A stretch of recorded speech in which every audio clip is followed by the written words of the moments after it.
We know that recently, in the last 20 years, they say that 1 out of 5 Americans will experience a skin cancer at some point in time in their life. And the ways that we can minimize that is by using sunscreen, by protecting ourselves with protective clothing, UV sunglasses, and so forth. The most common skin cancers that are brought on by sun damage are basal cell carcinomas, squamous cell carcinomas, and melanomas. Now, I always get asked the question like, if I get a squamous cell carcinoma or a basal cell carcinoma or melanoma, am I likely to not survive a long period of time?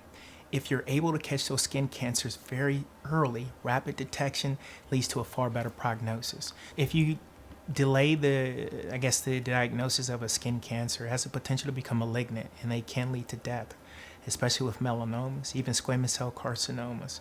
Not so much for basal cells, but they do have potential to really disfigure your skin or your any areas that they're coming in contact with. So if you can catch it sooner rather than later, you'll be far more better off than not. If you want to make sure that you're keeping yourself prevented as much as possible, you need to make sure you're getting examined by a board-certified dermatologist. Oftentimes, we forget that concrete or pavement, the water, even ice, snow, and sand reflect the sun. So even in those areas, you need to make sure that you're using sunscreen and keeping yourself protected. So it is year-round. You can actually get sun exposure in the wintertime. You can actually see some even when it's raining outside. So you need to make sure that you're keeping yourself protected.